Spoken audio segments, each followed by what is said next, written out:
Empress Michiko's Chrysanthemum Tiara, a crown of modern grace. Let's talk about something that doesn't get nearly enough attention in the West. The Japanese imperial family. Specifically, a piece of jewelry that I would argue changed the course of a dynasty. We're talking about a tiara, a diamond tiara, but not just any tiara. Dr. Historian, you've spent years studying the modern Japanese imperial household. Set the scene for us.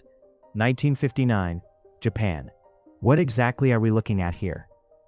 We're looking at one of the most consequential mornings in modern Japanese history. April 10th, 1959.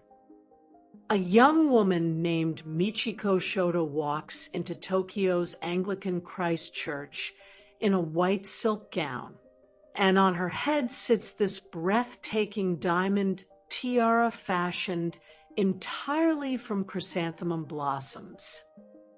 The room would have understood immediately what that meant. The chrysanthemum is not decoration. In Japan, it is the throne. The chrysanthemum is the imperial seal. It has been for over 1,200 years. And here it is, sitting on the head of a woman who, and this is the part that stunned the country, was not born into the imperial family. She was a commoner, the daughter of a flower company president. Exactly.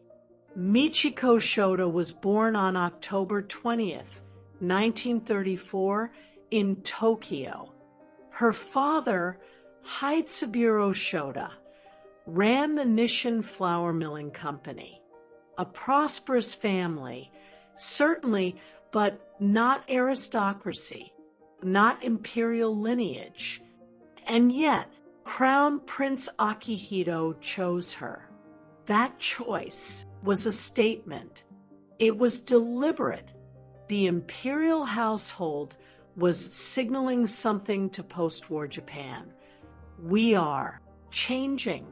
And they commissioned a tiara to mark that change. Tell us about the piece itself, because the craftsmanship here is extraordinary. It really is.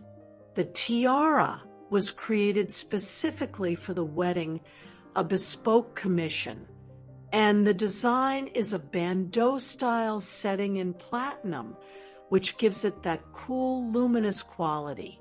It holds 15 individual chrysanthemum blossoms, each one crafted in brilliant cut diamonds, each one meticulously detailed to echo that 16-petal imperial chrysanthemum that every Japanese person recognizes on sight. The total diamond weight comes to approximately 180 carats, and the central blossom, the focal flower, is nearly 4 centimeters across. 4 centimeters, that's not subtle. No, it isn't. But it's also not gaudy. That's what's so masterful about the design. The blossoms graduate in size, the largest at the center, then diminishing symmetrically toward the edges. It creates this beautiful sense of harmony, of balance. You're drawn to the center, and then your eye travels outward in a very natural, organic way. It's jewelry design as visual storytelling. Let's go back to that wedding day, because I think a lot of our viewers, women who've thought deeply about what ceremony and symbol mean, will appreciate this. She walks in wearing this piece. She's the first commoner ever to marry a reigning imperial heir. What is the weight of that moment? The weight is immense. And I think that's precisely why the tiara matters so much beyond its aesthetic beauty. Every element of that wedding was curated to hold two things in tension simultaneously: the ancient and the modern. The chrysanthemum motifs reach back over a millennium of imperial tradition. And yet here is a woman wearing them who bought her groceries like everyone else. That is a profound symbolic act. The tiara is essentially saying the old symbols belong to her now too, and by extension, they belong to all of Japan. The gown, I should mention, who would go on to design the World Trade Center. So even the fashion choices that day were pointing towards something international, something outward-looking. That's a wonderful detail to flag because it speaks to the whole spirit of the moment. Japan in 1959 is barely a decade out of the war. The country is rebuilding economically, psychologically, diplomatically, and the imperial household understood that it needed to rebuild too, to remain relevant, to remain beloved. It had to show that it could walk into the modern world without abandoning its soul. And Michiko wore this tiara for 30 years, right through her reign as empress. From 1989 to 2019, 30 years as Empress of Japan, and the tiara accompanied her through all of it. Enthronement ceremonies, New Year's audiences, state banquets, diplomatic receptions. When you read coverage of those events, in Japanese press and international press alike, the piece is referred to so consistently that it acquired its own informal title, Empress Michiko's Chrysanthemum Tiara. It became inseparable from her identity. You couldn't picture one without the other. There's something to be said about that, isn't there?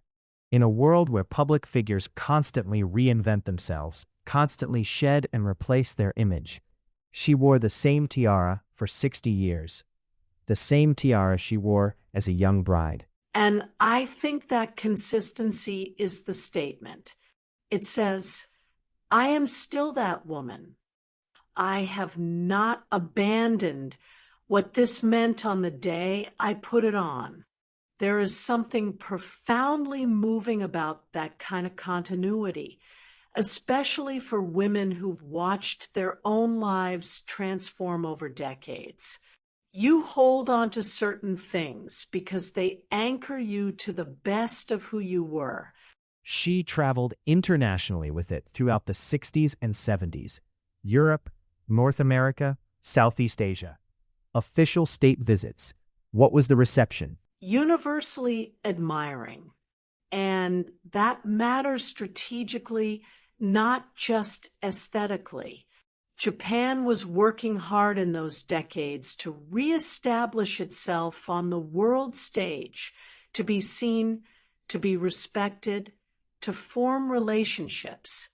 Michiko, in that tiara, was doing diplomatic work. She was a living embodiment of a Japan that honored its past while engaging confidently with the present.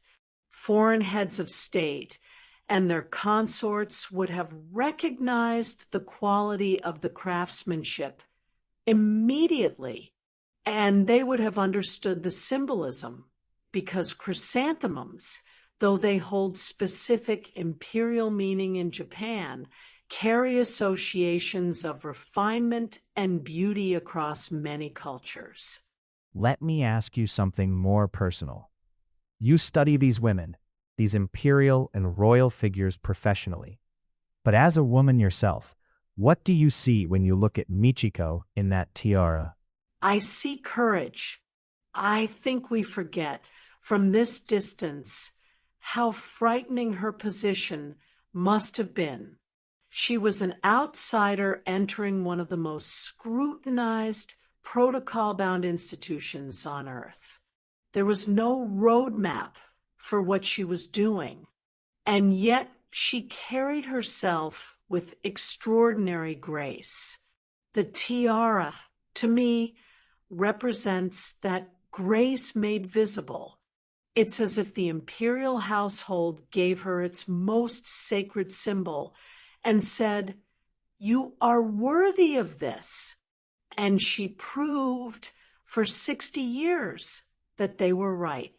Emperor Akihito abdicated in 2019, a rare and remarkable act in itself, and Michiko became Empress Emerita. The tiara now rests in the Imperial Regalia collection, carefully preserved, as the texts say. What does its preservation mean? It means the story isn't finished. Objects like this don't simply become artifacts, they become inheritance. Somewhere in the future, another woman connected to the Japanese imperial family will wear that tiara, or be inspired by it, or simply stand in its presence and understand what it took to earn what it represents. The 16-petal chrysanthemum has outlasted empires. This particular tiara has already outlasted a reign of extraordinary dignity. Its life is long. The chrysanthemum, Japan's imperial seal, officially adopted during the Meiji period. Over 1,200 years of history, and in 1959, a young woman from a flour milling family put it on her head and walked into history. And walked in beautifully. Dr. Historian, thank you. This has been genuinely one of the more illuminating conversations I've had about what jewelry and symbol and ceremony actually mean, not just as decoration, as language. Thank you. These objects speak, if we're willing to listen.